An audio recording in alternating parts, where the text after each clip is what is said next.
जब लग गुरु मिले न साचा, तब लग गुरु करो 10 पांचा।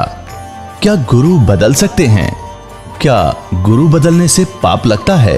अध्यात्म के इस मैदान में आखिर सही गुरु कौन है? गीता जी में वर्णित तत्वदर्शी संत कौन है?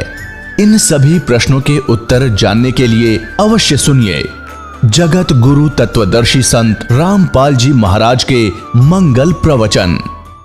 सतगुरुदेव की जय। बंदी छोड़ कबीर परमेश्वर जी की जय। बंदी छोड़ गरीबदास जी महाराज जी की जय। स्वामी राम देवानंद जी गुरु महाराज जी की जय हो।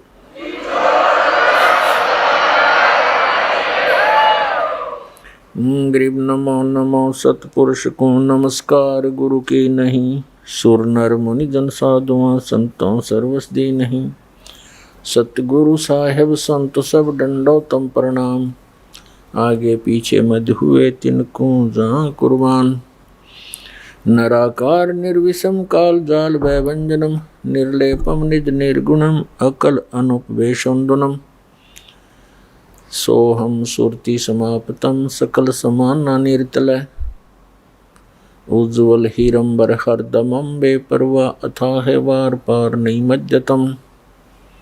गरीब जो सुमर सिद्ध होई। गणनायक गलता ना करो अनुग्रह सोई। पारस पद परवाना। आदि गणेश मनाऊं गणनायक देवन देवा। चरण कमल लो लाऊं आद्यंत करूं सेवा। परम शक्ति संगीतम हृदय सिद्धि दाता सोई। अवगत गुण अतीतम सत्पुरुष निर्मोही। जगदम्बा जगदीशम मंगल रूप मुरारी। तन मन अर्पों शीसम भक्ति मुक्ति भंडारी। सुर नर मुनि जन धावे ब्रह्मा विष्णु महेशा। शेष सहस मुख गावे पूजय आदि गणेशा। इंद्र कुबेर सरीखा वरुण धर्म राय ध्यावे। समर्थ जीवन जी का मन इच्छा फल पावे। 33 कोटि धारा दावे से 88। उतरे बहुजल पारा कट है यम की फांसी। 33 कोटि धारा दावे से 88। उतरे बहुजल पारा कट है यम की फांसी। कर जोरूं विनती करूं दरों चरण पर शीसे। गुरु जी राम देवानंद जी महाराज ने दियो नाम बख्शीश। कोटि कोटि सिजदा करूं कोटि कोटि प्रणाम। चरण कमल में राखियो मैं बंदी जाम गुलाम। कुत्ता हूँ गुरुदेव का रामपाल दास का नाम। गले प्रेम की जेवड़ी जहाँ खेचो वहाँ जाऊं। तो करो तो बावड़ू दूर दूर करो तो जाऊं। ज्यों राखो त्यों ही रहूं जो देवो सो खाऊं। जय इब के सतगुरु मिले सब दुख आँखों रोए। चरणों पर शीस धरूं कहूँ जो कहनी हो। कबीर गुरु जी मिलेंगे पूछेंगे कुशलात। आदि अंत की सब कहूँ अपने दिल की बात। गुरु जी तुम ना भूलियो चाहे लाख लोग मिल जाहीं। हम जैसे तुमको बहुत हैं तुम जैसे हमको नहीं। तुमरे विसारे क्या बने, मैं किसकी शरण में जाऊं। शिव ब्रंच मुनि नारदा, तिनके हृदय न समाऊं।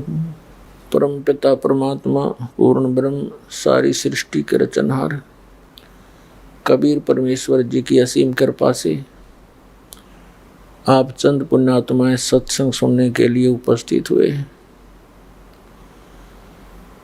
जिन पुण्यात्माओं के ऊपर परमात्मा प्रसन्न होते हैं वही सत्संग सुनने के लिए, संत दर्श के लिए पहुंच पाते हैं। परमात्मा के विधान में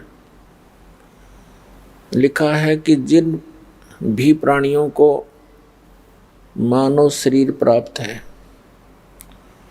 ये सभी पुण्यकर्मी प्राणी हैं, लेकिन जिनके अंदर परमात्मा की विशेष आस्था है, परमात्मा की तड़फ है, वो और अच्छी पुण्यकर्मी आत्माएं हैं, अत्यधिक पुण्ययुक्त हैं। और जिन पुण्यात्माओं को सतगुरु मिल गए, सत्य भक्ति प्राप्त होगी, वो मानव शरीरधारी प्राणी अत्यधिक पुण्ययुक्त प्राणी हैं। आप उन तीसरी कैटेगरी के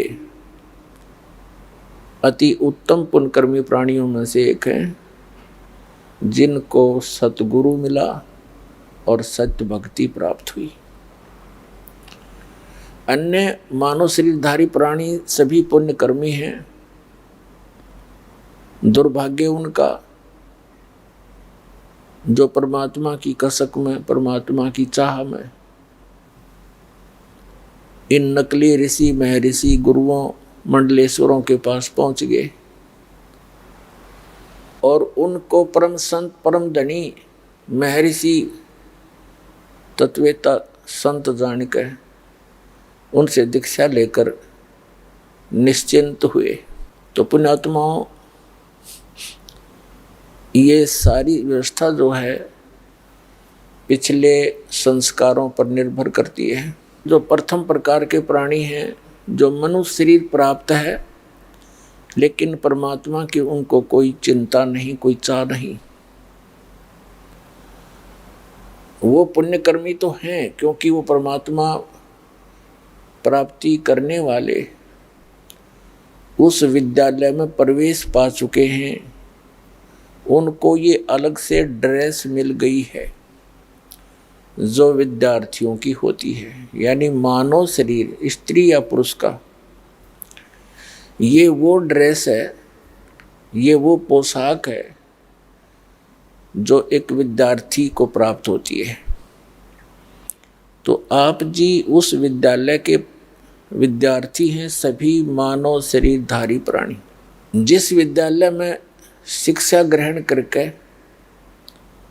उसका बेनिफिट हमें बाहर फील्ड में प्राप्त होगा। जैसे विद्यार्थी कॉलेज या स्कूल में पढ़ते हैं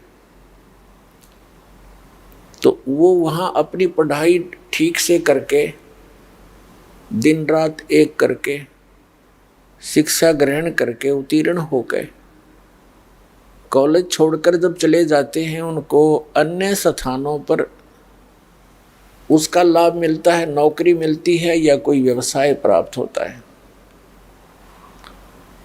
और जो विद्यार्थी विद्यालय के उस शिक्षा के दौरान ही, उस शिक्षा समय के दौरान ही, उसके अंतर्गत ही विद्या ग्रहण ना करके वो सिनेमा देखता है और अच्छा खाता पीता उड़ता पहनता है और सो जाता है, अर्थात अपने उद्देश्य से विचलित हो गए। और कॉलेज के दौरान, कॉलेज के समय में जो सुविधाएं प्राप्त कर रहा है वो विद्यार्थी अपने जीवन को नाश कर रहा है। तो पुण्यात्माओं, आप जी पूरे विश्व में जितने भी मानव शरीरधारी प्राणी हैं सब को परमात्मा ने वो ड्रेस दे रखी है, एक पहचान है कि आप विद्यार्थी हैं। विद्यार्थी को माता पिता प्रत्येक सुविधा देते हैं, घर के घरेलू कार्य से भी उनको दूर रखते हैं, जो भी उसकी पढ़ाई में खर्चा पैसा होता है वह होता है वो खुश होकर करते हैं, दिल खोल कर करते हैं। और वो बच्चा इतनी सुविधा प्राप्त करके फिर पढ़ता नहीं है तो उसका फिर जीवन नरक बन जाता है। ठीक इसी प्रकार ये स्थान स्थायी नहीं है जहां आप रह रहे हो, और इस मनुष्य जीवन का उद्देश्य केवल इतना ही नहीं है जितना आप जी सत्संग प्राप्ति से पहले कर रहे हो।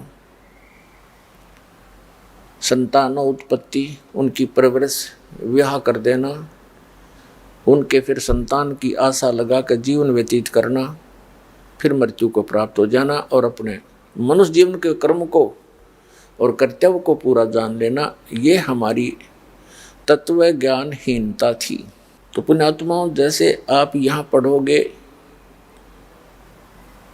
ये शिक्षा ग्रहण करोगे यानी परमात्मा के ज्ञान को सुनोगे, फिर जैसा भी आपको क्रियाएं बताई जाती हैं उन साधनाओं को करोगे,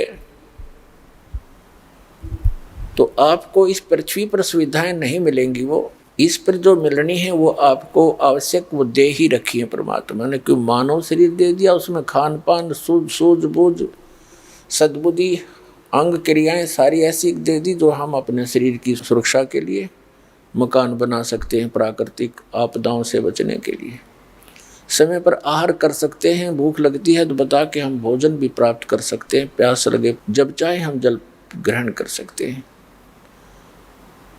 तो ये हमें सद्बुद्धि दी, तो इस सद्बुद्धि का हम प्रयोग करके भक्ति करके सतलोक जा सकते हैं।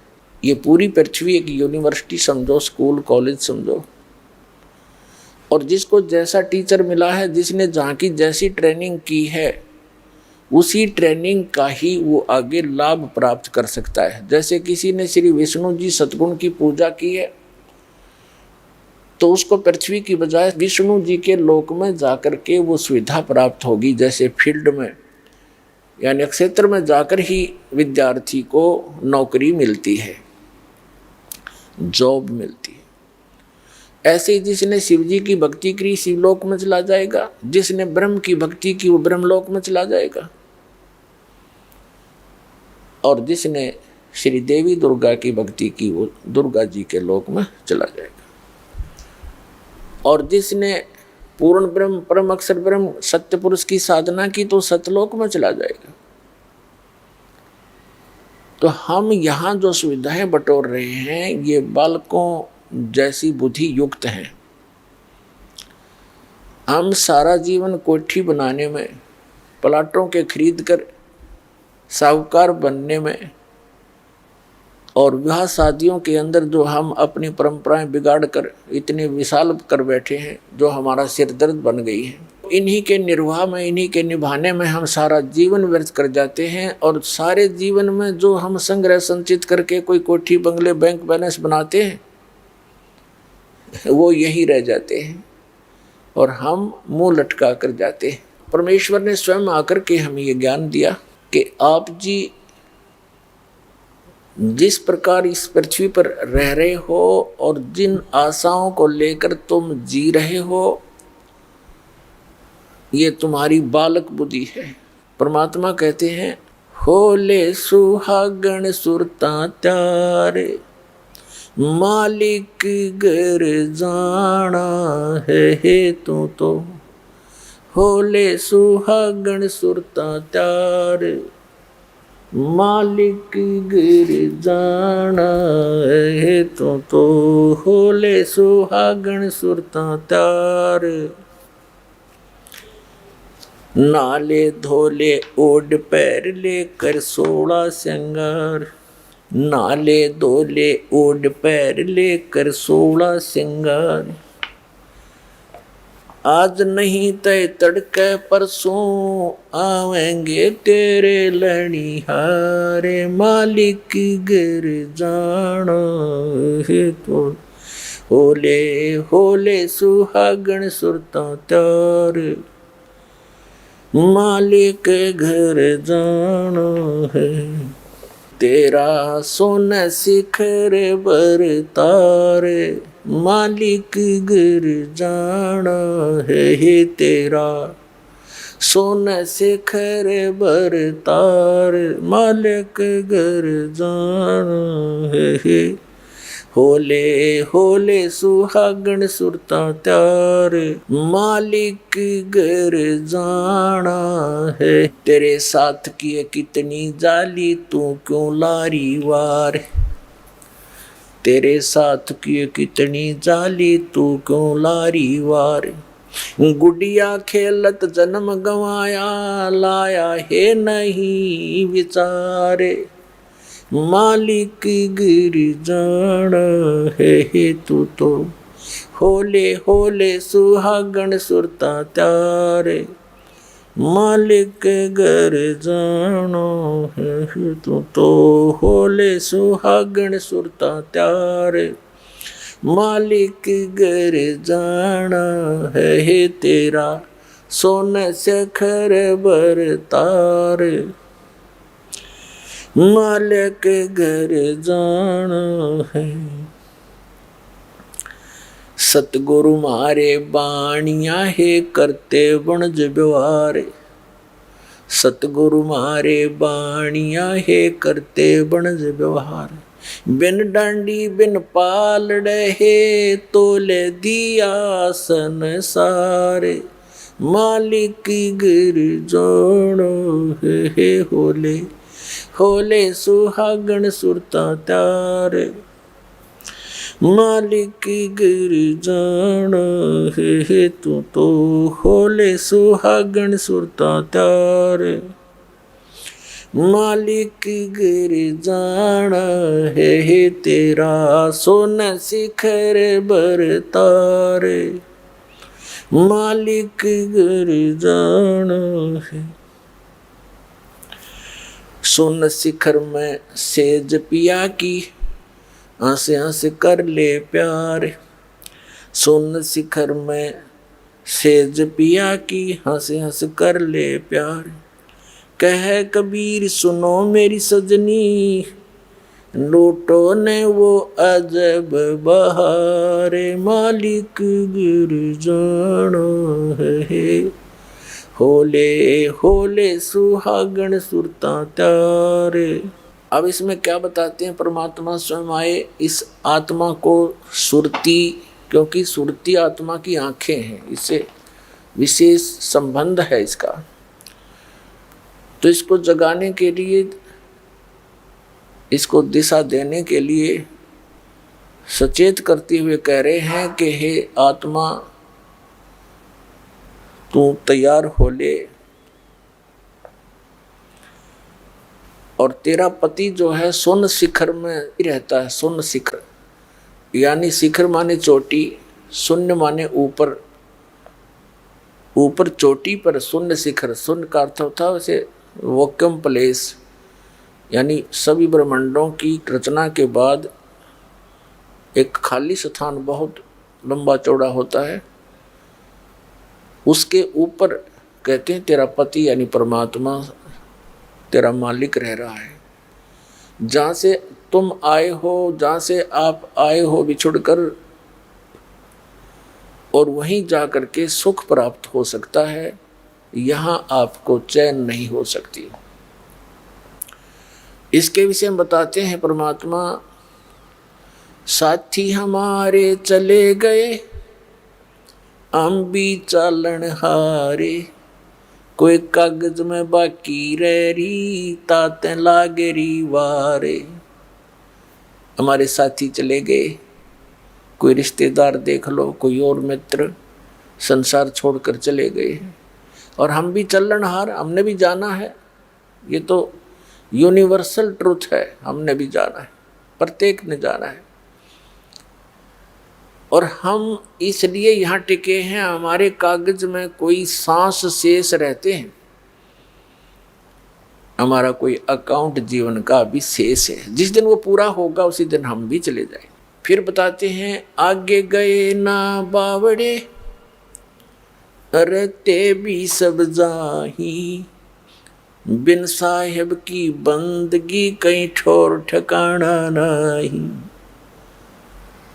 अब क्या बताते हैं परमात्मा कि जैसे आज आप मानव शरीर प्राप्त है और एक पल की चैन नहीं इस मनुष्य शरीर प्राणी को या किसी भी प्राणी को देख ले, जो व्यवस्था जैसी वृत्ति नेचर एक चींटी की है, एक कण की आवश्यकता है और एक मन मिल जाए उसने कोई सब्र नहीं, वो अपने बिल में ठोक के जाएगी और रात दिन चलती ही रहती है।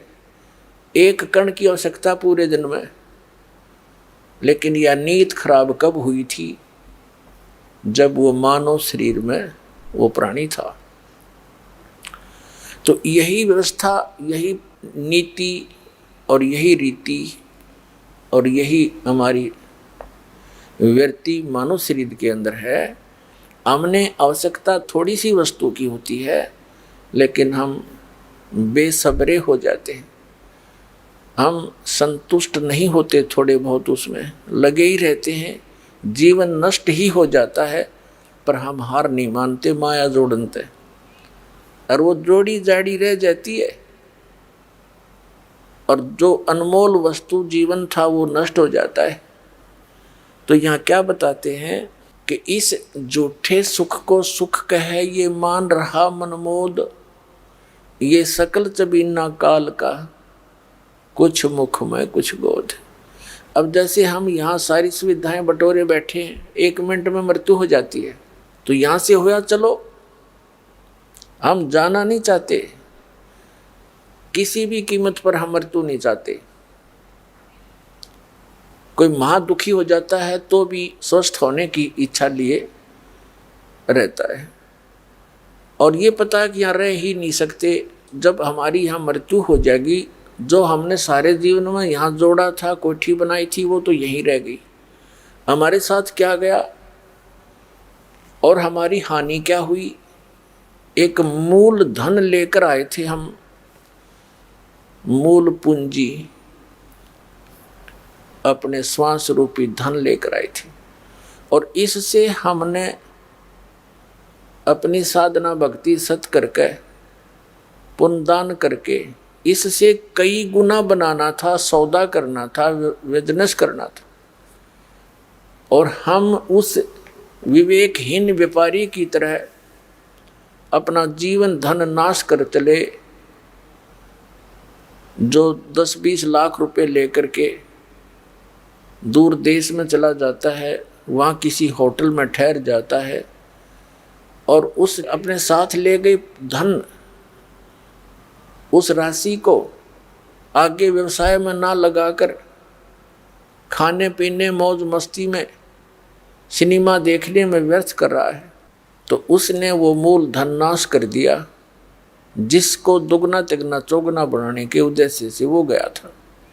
तो मनुष्य शरीर आपको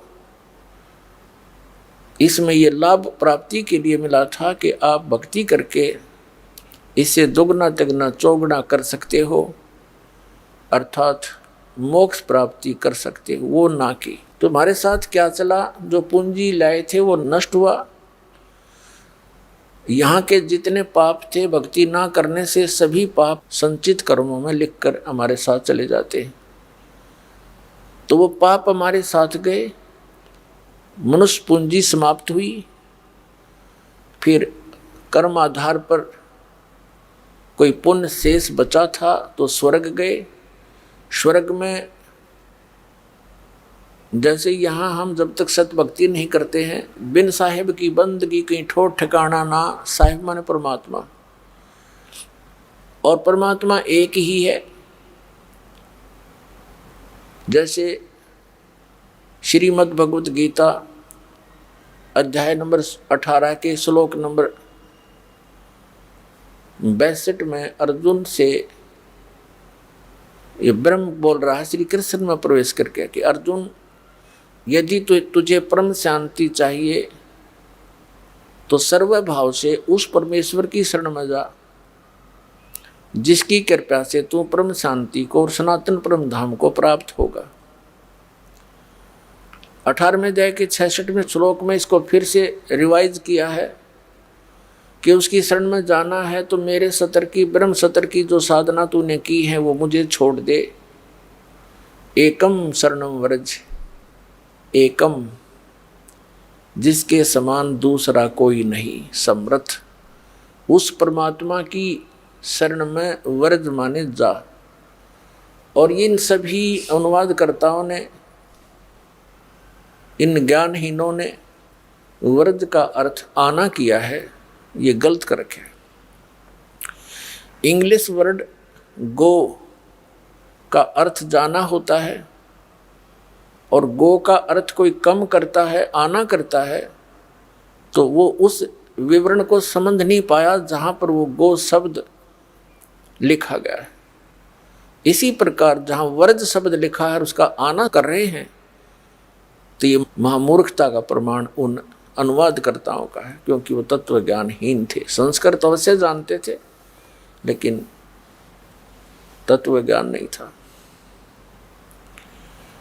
अब जितने भी ये महापुरुष हुए हैं जिन्होंने ठेका लिया वेदों की अनुवाद का, गीता के अनुवाद का, ये डुप्लीकेट ऋषि महर्षि दानंद जैसे, जब तक इनको मूल ज्ञान नहीं होगा तो वेदों के अर्थों का ऐसे अड़ंगा किया इन्होंने। अब जैसे रामायण की चौपाइयों को कोई घोट ले, पढ़ ले और उसको ये मूल ज्ञान हो नहीं कि राम कौन था, रावण कौन था, सीता कौन थी, दशरथ कौन था, अयोध्या क्या है, श्रीलंका क्या थी, तो उसका अनुवाद करने चले कि राम ने रावण को मारा और सीता ले अयोध्या पगधारा। अब राम का अर्थ तो बकरा भी होता है। अब कुछ है कि नकलियों ने ऐसे भी अनुवाद किए हैं वेदों के अनुवादकर्ताओं ने, जैसे जहां अग्नि शब्द है, अग्नि का अर्थ होता परमेश्वर, तो परमेश्वर की महिमा, तो परमेश्वर के सतर क्या काम होगा, फिर या करके लिख रखा है या अग्नि, परमेश्वर व अग्नि, कोई बात हुई, तो ये विद्वान की काम है। अब जैसे राम ने रावण को मारा, अब जिसने ये इस कथा का ज्ञान नहीं तो वो कैसे अर्थ कर रहा है कि राम माने श्री रामचंद्र भी लिख दिया और या फिर बकरे ने रावण को मारा। ये दोनों काम हो सकते हैं। अब बकरा राम वाला काम कर सकता है, श्री राम वाला। तो इस तरह के अनाड़िया ने जो भी अपने आध्यात्मिक ग्रंथ हैं वो संस्कृत भाषा में थे, विशेषकर जैसे पवित्र चारों वेद, पवित्र श्रीमद् भगवत गीता, पवित्र पुराण आदि आदि। तो इन संस्कृत भाषा में अनुवाद करते समय किसी भी सेंटेंस में या शब्द नहीं हो सकता, सीधा ही अर्थ होगा उनका। तो इन्होंने बहुत सी गलतियां कर रखी हैं और उसका खामियाना हम अभी तक भोग रहे हैं। क्या कहा है कि उस एकम शरणम व्रज जिसके बराबर दूसरा ना हो। तो यहाँ जो दास सिद्ध करना चाह रहा है कि आगे गए ना बावड़े, जो पहले चले गए उन्होंने तो कोई संदेश दिया नहीं हमें आकर के, और रहते भी सब जा, और बिन साहेब की बंदगी कहीं ठोर ठिकाना ना, यानी अन्य भगवानों की, जैसे श्री विष्णु जी, श्री शिव जी, श्री ब्रह्मा जी और श्री दुर्गा जी, गणेश जी आदि की जो पूजा ब्रह्म की, इन और परब्रह्म की, इनकी पूजाएं करने से भी यह चलो चलो मिटे नहीं। बिन साहेब की बंदगी की ठोर ठिकाना ना, इनकी साधनाओं से हमें स्थायी स्थान नहीं मिल सकता, वो शाश्वत स्थान नहीं मिल सकता जहाँ जाने के बाद साधक फिर लौटकर कभी नहीं आते। वो स्थान, वो मोक्ष उस एक परमात्मा को छोड़कर अन्य भगवानों की पूजा साधना से हमें नहीं मिल सकता। तो यहाँ बताया है कि जैसे आप स्वर्ग गए, कुछ पुण्य किए कुछ पाप किए, जैसे यहाँ स्वाभाविक पुण्य भी होते हैं और प्रत्येक का आपको भोग प्राप्त होता है, पुण्यों का भी मिलता है पाप का भी मिलता है। जब तक आप परम संत की शरण में, परमेश्वर परम अक्षर ब्रह्म की शरण में नहीं आते, तब तक तो आपको केवल वर्क डन ही मिलेगा जैसा किया है। और परम अक्षर ब्रह्म की यथार्थ साधना ना मिलने से एक विधान बना लिया इन नकली ऋषि में, ऋषि गुरुओं ने, कि प्रारब्ध का कर्म तो भोगना ही पड़ेगा, जैसे कर्म करेगा वैसा फल तो तुम्हें मिलेगा ही मिलेगा। फिर भक्ति की आवश्यकता क्या? अब जैसे किसी के ऊपर दुखों का कहर टूट गया, वो भक्ति कैसे करेगा? सपने में भी नहीं कर सकता।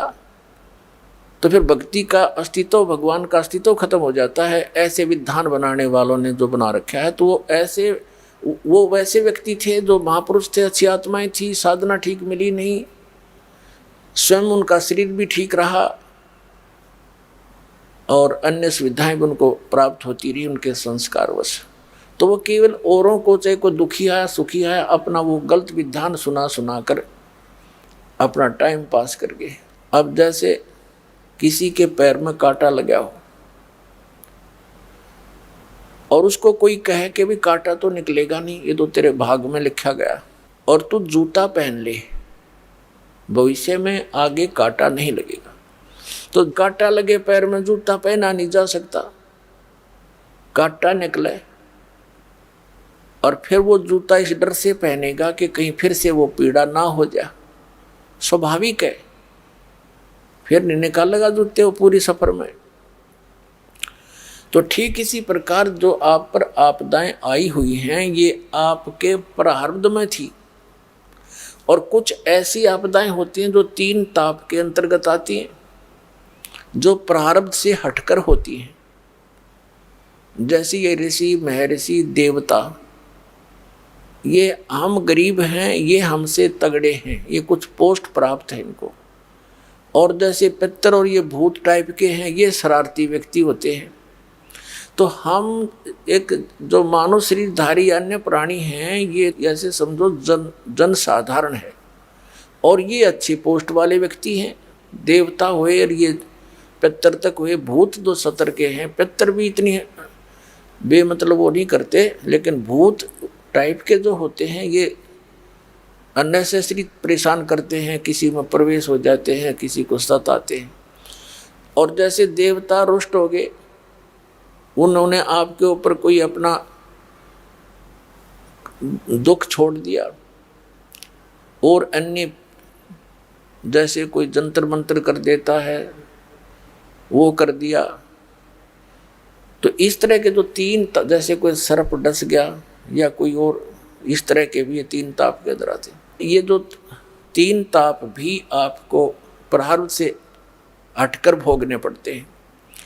तो कहने का भाव ये है कि जब तक हम परम संत की शरण में नहीं आते, तो ये हमने सभी भोगने पड़ते हैं। इन ब्रह्मा विष्णु महेश आदि भगवानों के और दुर्गा और ब्रह्म तक की साधना करने वालों के ये 3 ताप भी नहीं कट सकते, प्रारब्ध का संस्कार भी नहीं हट सकता, वो भोगना ही पड़ता है। जैसे श्री विष्णु जी को श्राप दिया था नारद जी ने कि तूने मेरे बंदर का मुंह लगा दिया और मैं विवाह कराना चाह रहा था, जिससे मैं वंचित रहा। अब एक जीवन तू अपनी पत्नी के वियोग में बिताएगा, ऐसा उसने श्राप दे दिया। तो उस श्राप को, ये 3 ताप के अंतर्गत आता है। कोई देव ऋषि या कोई श्राप दे दे, कोई जंतर मंत्र कर दे, तो उस श्राप को, उस 3 ताप के दुख को श्री विष्णु जी भी समाप्त नहीं कर सके, भोगना ही पड़ा। और फिर दुर्वासा जी ने श्राप दिया था श्री कृष्ण और यादवों को कि तुम्हारे कुल का नाश होगा, क्योंकि यादव ने श्री कृष्ण जी का पुत्र प्रद्युम्न और साथ में कुछ अन्य द्वारकावासियों ने मिलकर मजाक कर दिया था दुर्वासा जी के साथ। तो उन्होंने श्राप दे दिया कि तुम्हारा पूरा यादव कुल नाश होगा। श्री कृष्ण की आंखों के सामने सारा यादव कुल नाश हो गया। श्री कृष्ण जी भी एक विषाक्त तीर लगने से मृत्यु को प्राप्त हुए। तो यहाँ गरीबदास साहिब जी जो परमात्मा से परिचित हुए, आदरणीय गरीबदास साहिब जी गांव छुड़ानी जिला झज्जर वाले, परमात्मा स्वयं आकर उनको सतलोक लेकर गए थे कबीर जी, और अपनी सतीथि और समर्थता से अन्य भगवानों की सतीथि और उनके सामर्थ्य से परिचित करा करके उनको वापस छोड़ा था शरीर में। तब गरीबदास साहिब जी ने कहा था कि तुम कौन राम का जपते जापम, और ताते कटे ना तुमरे तीनों तापम। तुम किन भगवानों की भक्ति कर रहे हो जिनसे तुम्हारे तीन ताप भी नहीं कट सकते। तो हम उसी प्रसंग पर आते हैं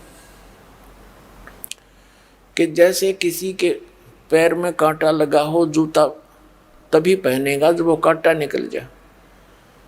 अब जैसे किसी को किसी प्रकार का कोई कष्ट आया हुआ घर पे, शरीर पे, और उसको कोई ये कहे कि ये तो तेरे प्रारब्ध में लिखा है, कष्ट तो तुझे भोगना ही पड़ेगा, ले ये मंत्र या जाप, ये भक्ति कर ले, भविष्य में दुख नहीं होगा, वो भक्ति नहीं कर सकता। कहने की बातें हैं।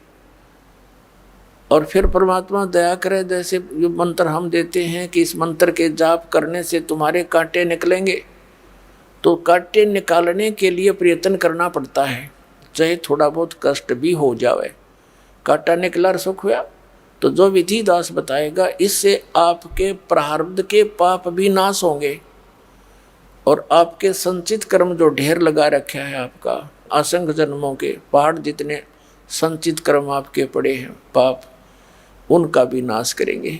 ये वो साधना दास आपको देगा जो भगवान ने बताई आकर के। क्या बताया है कि बिन साहेब की बंदगी कहीं ठोर ठिकाना ना, तुम कौन राम का जपते जपम, ताते कटे ना तुमरे तीनों तापम।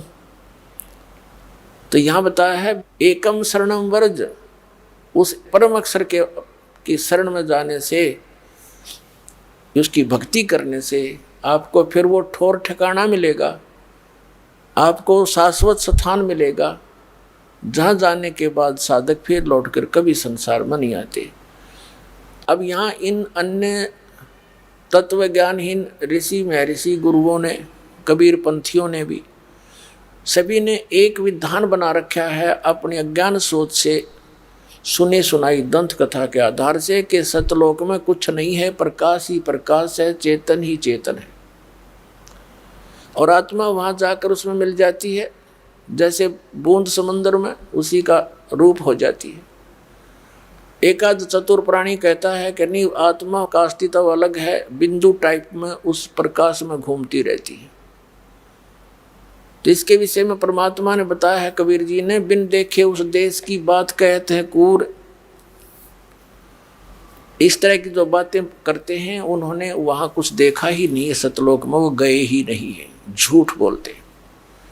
सतलोक के अंदर ऐसी ही व्यवस्था है, वहाँ की धरती है, सफ़ेद धरती है, पारदर्शक, बहुत तेजों में पृथ्वी है। सतलोक, अलखलोक, अगमलोक और उस अकय लोक की, वो चारों स्थान अमर हैं, वो कभी नाश में नहीं आते। तो उस अमर स्थान के चार विभाजन हैं, चार डिवीजन हैं। एक अकय लोक, दूसरा अगमलोक, नीचे को तीसरा अलखलोक, और ऊपर से नीचे को चौथा सतलोक। फिर प्रत्येक इन तीन लोकों में, सतलोक, अलखलोक और अगमलोक में, इनके फिर तीन तीन पोर्शन हैं। प्रत्येक लोक के सुन शिखर में वो परमात्मा, यानी टॉप मोस्ट प्लेस पे वो परमात्मा पूर्ण ब्रह्म सत्य पुरुष कबीर जी एक बहुत बड़े सिंहासन पर विराजमान है, बहुत सुंदर सिंहासन पर, सिर पे मुकुट है मालिक के, ऊपर सफेद छतर है और बहुत बड़ा गुम्बज है जैसे मंदिर नुमा होते हैं, और उसके बीच में परमात्मा विराजमान है। अपने आत्मा जो ये मंदिरों की बनावट बनी है, ये कोई यहाँ की कंस्ट्रक्शन नहीं थी, ये प्रत्येक लोक में, प्रत्येक भगवान के, क्योंकि काल भगवान ने सतलोक की नकल करवाई है दुर्गा से, और उसने यहाँ उसकी नकल एज इट इज कर रखी है, लेकिन माल डुप्लीकेट है सारा। ये कच्चा शरीर है, बाग बगीचे नासवान है, यहाँ का जल व्यर्थ होने वाला, खराब होने वाला है। वहाँ की सब वस्तु पदार्थ ऐसे ही हैं, लेकिन वो अमर हैं। जैसे उसका एक एग्जाम्पल, एक उसका जो सैंपल सतलोक के पदार्थों में से एक सैंपल है गंगा दरिया। गंगा दरिया का जो जल है ये सतलोक से आया है,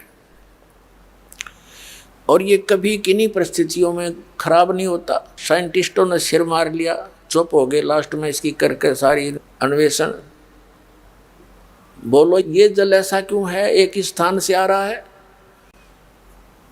और भी दरिया हैं। तो कहने का भाव ये है कि एक सैंपल है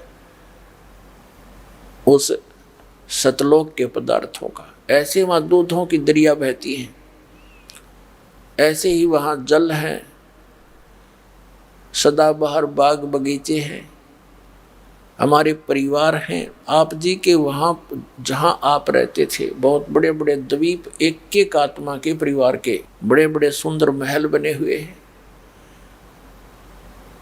और जो सुख वहाँ था वो यहाँ हो ही नहीं सकता किसी भी स्थिति में। यहाँ के ब्रह्मलोक में भी नहीं है वो सुख। तो उस सुख की खोज में जिसको हम छोड़कर आए हैं, हम उसी दिन से लगे थे। इस काल भगवान ने हमारे ऊपर, बुद्धि पर ऐसा पर्दा डाल दिया, इसने अपने 3 पुत्रों को दुर्गा से संयोग से उत्पन्न किया। दुर्गा इस काल भगवान की पत्नी है, 21 ब्रह्मांड का यो मालिक है। इसको ज्योत स्वरूपी निरंजन भी कहते हैं, इसको ब्रह्म भी कहते हैं, और इसको सरपुरुष भी कहते हैं। तो इसने अपने सुनियोजित षड्यंत्र के तहत, जहाँ ये एक ब्रह्मांड के ऊपरले हिस्से में रहता है, ये भी ऐसे शून्य शिखर में, प्रत्येक ब्रह्मांड के शून्य में रहता है, बिल्कुल लास्ट में। और वहाँ एक ऐसा गुप्त स्थान बना रखा है, 3 स्थान बना रखे हैं, एक रजोगुण प्रधान, एक सतोगुण प्रधान, एक तमोगुण प्रधान। और जब ये रजोगुण प्रधान क्षेत्र में अपनी पत्नी दुर्गा को साथ लेकर रहता है, तो वो वहाँ पर ये पंचानन बन जाता है, 5 मुख धारण कर लेता है, अपनी पत्नी दुर्गा को वहाँ सावित्री रूप में रखता है। इनके संयोग से जो पुत्र उत्पन्न होता है तब तक वो वहीं रहते हैं उसी क्षेत्र में। तो वो रजोगुण युक्त हो जाता है वो बच्चा, और उसके अंदर वो गुण भरे जाते हैं। उसके अंदर से एक ऐसी रेज निकलती है जैसे मिर्च के अंदर से झलझलाहट निकलता है। उसके बाद उस बालक को कोमा में रखते हैं कि तुम्हारे इस षड्यंत्र का इनको पता ना लग जाए। उसके बाद ये दूसरे क्षेत्र में चले जाते हैं, जो सतोगुण प्रधान क्षेत्र होता है, वहाँ ये विष्णु रूप धारण कर लेता है, और अपनी पत्नी दुर्गा जी को ये लक्ष्मी रूप में साथ लेकर रहता है। इनके संयोग से जो पुत्र उत्पन्न होता है वो ऑटोमेटिकली सतोगुण युक्त हो जाता है, और इसको भी जन्म होने के बाद वहीं पर रखते हैं उसी क्षेत्र में, और वहीं पर इसकी परवरिश जारी रखते हैं। इसको कोमा में रखते हैं, अचेत रखते हैं। उसके बाद फिर ये तमोगुण प्रधान क्षेत्र में चले जाते हैं, दोनों पति पत्नी दुर्गा और ये ज्योति निरंजन काल। तो वहाँ पर भी ये शिव रूप धारण कर लेता है, जैसा आप देखते हो चित्रों में, और दुर्गा को पार्वती रूप में रखता है। इन दोनों के संयोग से जो पुत्र उत्पन्न होता है उन्हीं के आकार का बन जाता है, जिस जिस स्थान पर ये जिस रूप में रहते, और फिर वो तमोगुण युक्त हो जाता है। इन तीनों को कोमा में रखते हैं। जब ये युवा हो जाते हैं तो तीनों को अलग अलग स्थानों पर रखकर सचेत करके इनको इकट्ठा कर देते हैं। फिर इनको कुछ भी ज्ञान नहीं होता हम कहाँ से आए हैं, कौन हमारा जनक है। इसी प्रकार फिर इन्हीं के गुणों के प्रभाव से सभी प्राणी ऐसे प्रभावित हो गए, वो सब भूल गए अपनी शुद्ध बुद्ध, तुम कौन हो, कहाँ से आए हो। जैसे किसी ने कोई घुट्टी शराब की ला ली और पड़ा गली में, उसको पता ही नहीं तू कहाँ पड़ा है, किसी ने भांग पी ली, ला कर कमर सो गया, पड़ियारा कितने सर्दी आओ चाहे गर्मी आओ। तो ऐसे हमारे ऊपर ये प्रभाव है इनके तीनों गुणों का। तो हम भूल गए कहाँ से आए, कौन थे। तो अब हम भटक रहे हैं। आत्मा को उस सुख की अब भी तड़फ है जिसको ये छोड़ चुकी है, और उसके पाने के लिए ये कहाँ खोज रही है। इतनी जीव बुद्धि बना दी हमारी, जिसके पास धन नहीं है वो सोचता है धनवान सुखी। धनवान तो सुखी सपने में भी नहीं हो सकता, या भूल है हमारे। पैसा भी जायज हो, गढ़ा ना हो, तभी आदमी अपना नॉर्मल रह सकता है। किसी के पास 2 करोड़ रुपये हो गया आजकल, तो 2 करोड़ भी गणे को नहीं, और 2 करोड़ होते ही नहीं सोचा 10 करोड़ का काम शुरू करूं, कोई फैक्ट्री ला लूं। 2 करोड़ अपने लगा दिए, 2 करोड़ ले लिए ब्याज पे लोन किसी सरकार से या बैंक से, 1-2 करोड़ किसी रिश्तेदार से इधर उधर से कर लिए, और वो काम धंधा चला नहीं। चला तो और 36 पंगे उसके, कोई मशीन खराब होगी, कभी मजदूर हड़ताल कर रहे हैं, वो सिर दर्द और बढ़ा लिया। सपने में भी सुख नहीं हो सकता इन लोगों को। लेकिन जिसने जिस वस्तु का अभाव है वो सोचता है जिसके पास ये वस्तु ये सुखी है। तो परमात्मा कहते हैं तन दर सुखिया कोई नहीं देखा, कबीर जी कहते हैं, और जो देखा सो दुखिया हो। उदय अस्त की बात करे मन सबका करे विवेका हो। जो उदय अस्त के राजा भी बने हुए हैं, यानी पूरी पृथ्वी के शासक भी रहे हैं, परमात्मा कह रहे हैं मन ने इनके सबका झाड़ा ले रखे, ये सपने में भी सुखी नहीं। चक्रवर्ती राजा भी लास्ट में संतों के पास जाता है, उनको नाक रगड़ता है, मेरा राज्य बना रहे, इसमें सुख सुविधा बनी रहे, शांति बनी रहे। तो फिर खाक सुखी वो। तो फिर क्या बताया है कि भाई सुरपति दुखिया, भूपति दुखिया, ब्रह्मा विष्णु महेश्वर दुखिया, जिन ये राह चलाई हो, और साच कहूं तो जग ना माने पर झूठ कही ना जाई हो। अरे तेरे ब्रह्मा विष्णु महेश्वर दुखिया, जिन ये राह चलाई हो। ब्रह्मा विष्णु महेश्वर को स्वप्न में भी सुख नहीं है। इनके इतिहास देख लो पिछले पढ़ के। नारद ने श्राप दे दिया विष्णु जी को, श्री राम रूप में कितने कष्ट उठाए, पत्नी कहीं, बच्चे कहीं, आप राजा बना रहो। खाक राजा जिसकी बालक कहीं दुखी हो, रहरो बैठा राजा बना, सपने में सुख नहीं हो सकता। श्री कृष्ण जी का जीवन देख लो, जेल में जन्म, मामा दुश्मन, जरासिंह, शिशुपाल, रोज लट्ठम लट्ठा, अंत में पूरे परिवार के साथ, पूरे कुल के साथ विनाश को प्राप्त हुआ। तो परमात्मा कहा करते थे कि साच कहूं तो जग नहीं माने, और झूठ कही ना जाई हो। और ये ब्रह्मा विष्णु, ये महेश्वर दुखिया, जिनके ऊपर तुम आधारित बने बैठे, जिसने यहाँ का जुगाड़ जोड़ रखा है काल भगवान का। क्योंकि इस काल भगवान जो ब्रह्मा विष्णु महेश का पिता है, यहाँ का मालिक है, यहाँ का राम है, इसको श्राप लगा हुआ है 1 लाख मानव शरीरधारी प्राणियों के सूक्ष्म शरीर को तपतशिला पर भून कर इससे निकले गंध को खाता है, जीव मरता नहीं। उसके लिए इसने अपने तीनों पुत्रों की ड्यूटी ला रखी है। इस ब्रह्मा जी के रजोगुण से प्रेरित होकर के, जीव के बस का नहीं है, और यह संतानों उत्पत्ति करता है, और इतना प्रेशर बना देता है इस प्राणी के अंदर, ये अंधा बन जाता है, ना जाने कितने जुल्म भी कर डालता है। और फिर यहाँ के राजपाट के ठाठ, यहाँ की जो सुविधाएं, एसी ला लूँ, कोठी बना लूँ, कार खरीद लूँ, ये वैभव, ये रजोगुण के प्रभाव से इसके अंदर एक विशेष प्रेरणा बनती है। फिर सतोगुण के आधार से श्री विष्णु जी से निकल रहे सतोगुण के कारण हम यहाँ मोह ममता, आपस में भाई बहन का प्रेम, माता पिता से लगाव, पति पत्नी का प्रेम, संपत्ति से मोह, पोते पोतियां में ममता, यानी ये जो जुगाड़ है ये सबसे जबरदस्त है, और इससे हम यहाँ टिके रहते हैं। ये सतिथि बोल रहे यहाँ की, यह सतिथि है इनकी। और तीसरा तमोगुण आपको पता ही है, थोड़ा सा प्रतिकूल काम होते हैं, मित्र से प्यारे से लड़ पड़ते हैं, पिता पुत्र का लठबाज जा, और फिर संहार करने की ड्यूटी शिव भगवान की है, तमोगुण की है हमारा संहार करता। यानी श्री रजगुण ब्रह्मा जी से सबकी उत्पत्ति होती है, इसलिए इसको कहते हैं सृष्टि का कर्ता। ये खाक सृष्टि का करता है। जब इसका जन्म हुआ कमल के फूल पर बैठा था ब्रह्मा जी, और ये अपने पुत्र नारद को बता रहा है कि बेटा जब मेरी उत्पत्ति हुई मैं कमल के फूल पर बैठा था और मुझे नहीं मालूम मैं कहाँ से उत्पन्न हो गया। प्रजापिता ब्रह्मा, प्रजापिता तो परमेश्वर है, सतपुरुष।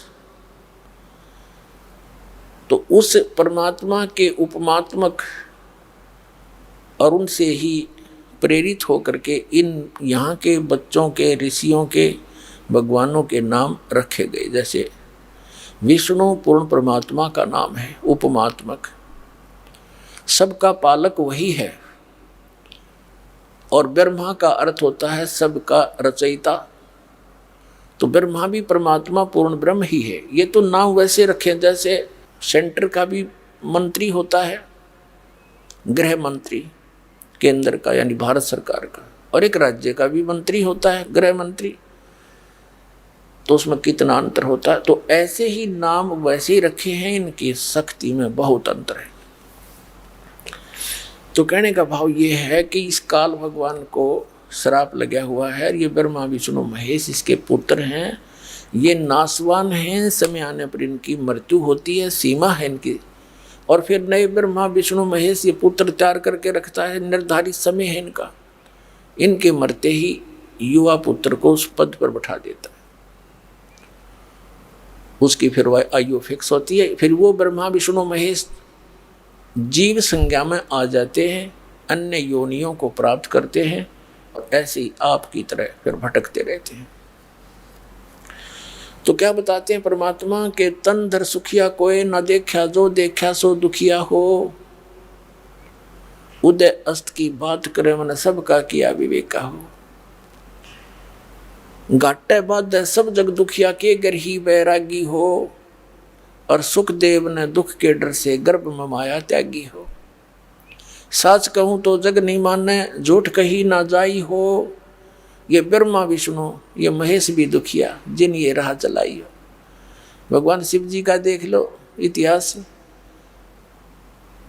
भस्मागिरी ने क्या जुल्म किया इनके साथ। इन्हीं के द्वार के आगे भक्ति करने लगा, उल्टा सिर करके नीचे को सिर ऊपर को पैर करके 12 वर्ष खड़ा रहा। पार्वती की प्रार्थना से शिव ने कहा कि ठीक मांग भाई। के मांगे, के मांग गया। शिव जी की मौत मांग ली कि कड़ा दे दे, भस्म कड़ा। भस्म कड़े के अंदर ये शक्ति थी कि जिसके सिर के ऊपर रखकर ये कह दे भस्म, वो नष्ट मर जाता था। और वो भस्मागिरी क्या उद्देश्य लेकर भक्ति कर रहा था कि पार्वती प्राप्त करूंगा, पत्नी बनाऊंगा पार्वती को, शिव को मार दूंगा, इससे इसलिए कड़ा मांग रहा हूं। और शिव का पुजारी तमोगुण का।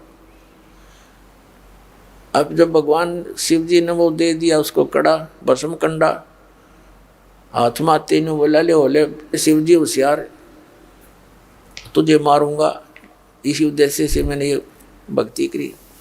अब बताओ आगे समस्या शिव जी के ऊपर, आगे आगे भगवान पीछे पुजारी मारने के लिए भाग रहा है।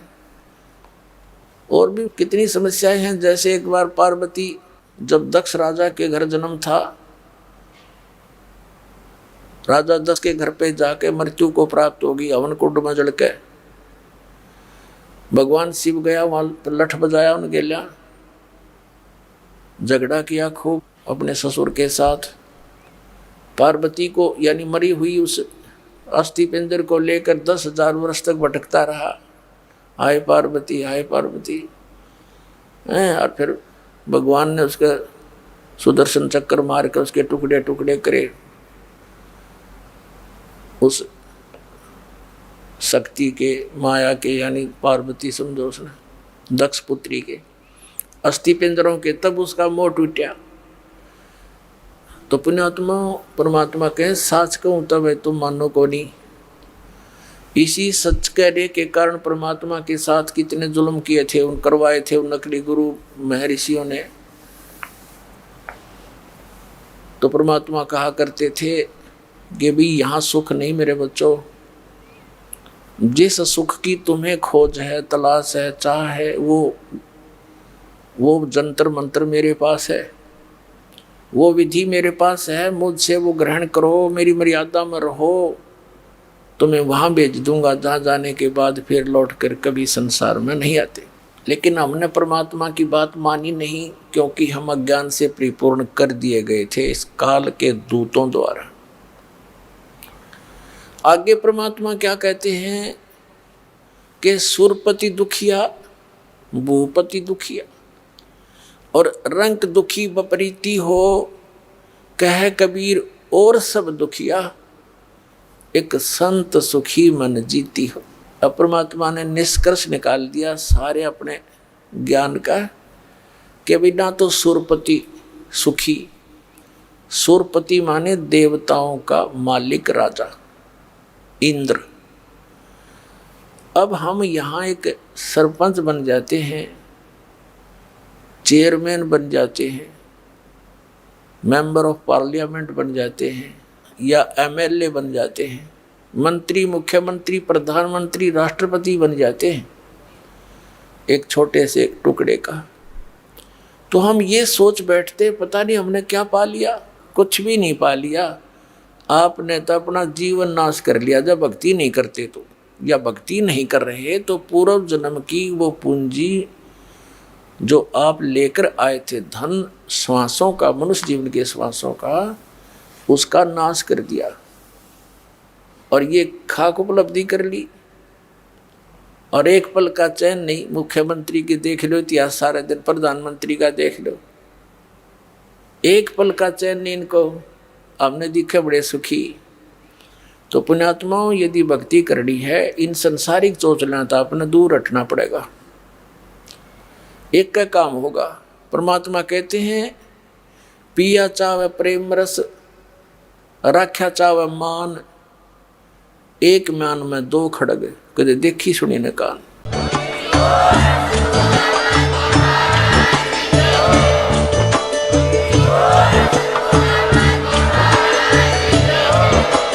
आप सुन रहे थे जगत गुरु तत्वदर्शी संत रामपाल जी महाराज जी के मंगल प्रवचन। अधिक जानकारी के लिए विजिट कीजिए हमारी वेबसाइट www.jagatgururampalji.org। संत रामपाल जी महाराज जी के शुभ आशीर्वाद से पूरे विश्व भर में 500 से भी ज्यादा नाम दीक्षा केंद्र हैं, जिन पर संत रामपाल जी महाराज जी द्वारा ऑनलाइन निशुल्क नाम दीक्षा दी जा रही है। अपने नजदीकी नाम दीक्षा केंद्र का पता करने के लिए संपर्क करें 8222880541।